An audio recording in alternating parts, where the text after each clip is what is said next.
Just so you guys know, when I try these instruments, I am trying it from my perspective, all right? I am going to try to be as objective as possible.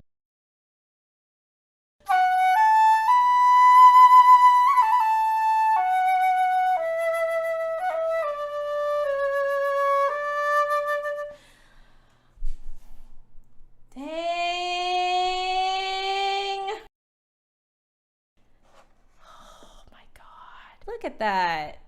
Isn't that pretty? Ooh, feels really nice. Ooh. Oh, hi.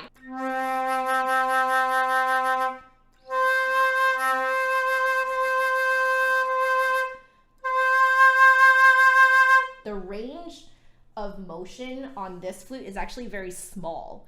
So if you're a smaller person like me, you might really enjoy this. The place where I'm tonguing is usually way too far forward on my flute. It sounds like you're spitting, screaming into the flute. I've related that placement now to like, oh no, that's too far forward, but it actually works on this one.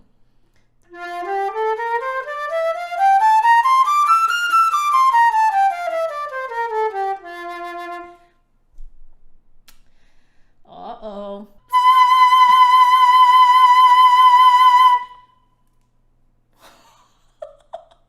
Oh my gosh.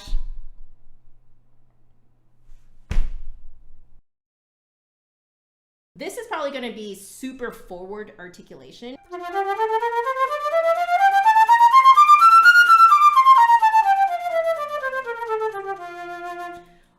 Yeah, that's crazy, the amount of precision that you need. Now I'm starting to realize, because we're working with professional level head joints here, you know, on other like flutes that I've tried that are, you know, maybe step up models or beginner models, they have a much larger range. I wonder if it just kind of makes it easier to basically have a larger margin of error when you're tonguing on an intermediate or beginner level flute. If you're not tonguing precisely where this head joint wants to tongue, it's not going to come out. That's interesting. I never really thought of that before.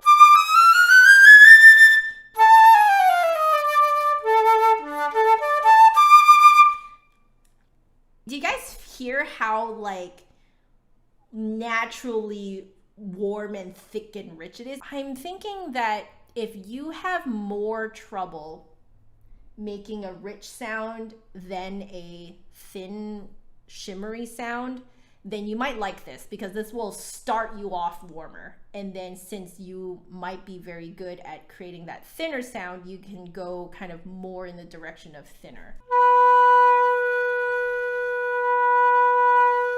So can you guys hear like a huge difference in tone color even with the same dynamic? Usually you can't do that. Wow, you can make a difference too on the loud ones. We have silver, we have gold, and we have platinum. So I wonder if having the combination of the three makes it so that you can have this much control over tone color.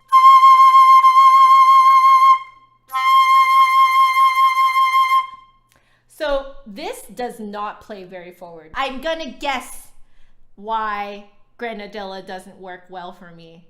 I'm wondering if it's because it does kind of make you play more in the back of your mouth. Isn't it wild how much like clearer it is to see where the riser begins on a wooden head joint? This is why a riser is so important to how you end up playing on it, right? Like it really affects it because it's the first thing in contact with your airstream.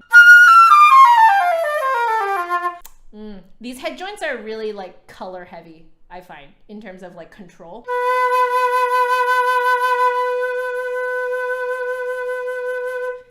That is pretty wild. That's pretty cool. This one, you can see that there's no metal riser in this. The previous one, I think, sounded more like kind of your typical metal flute, but this one will probably have more of that woody sound. In comparison to other flutes, I feel like I'm playing a middle registered note, but it works on the low C. Usually when I play that far back in my mouth, the low C will never come out. Yeah, this is definitely for back players. It fits.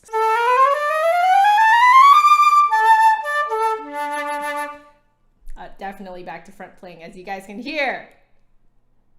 Works a little better for me, right? Doesn't it?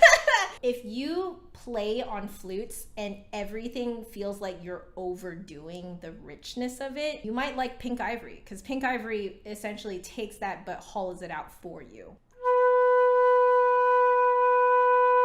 You hear how hollow that is? This might be an interesting investment for professional musicians who are going into recording work, and you need to have this kind of like range of tone color, and it can take both ends. This is the one. I've heard a lot about Monkey head joints, but this is not what I expected. The level of control is insane. It feels like you're driving a car completely manual. I would say that out of all of these, the one that has the largest margin of error is the pink ivory. You want me to try the first one again? Okay, give me a second here. Let me at least do some cleanup, okay? This is not part of the review. Disclaimer.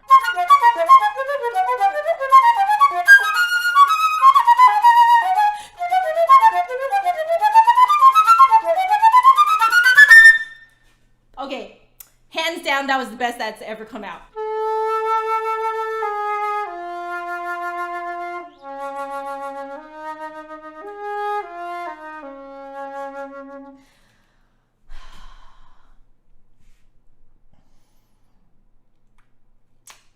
Okay.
You can tell I'm thinking of a business plan while I'm playing. It's not going to be an immediate thing. This is a huge chunk of money, so I need to really think about it. If there's something I learned about being on YouTube, it's not making promises.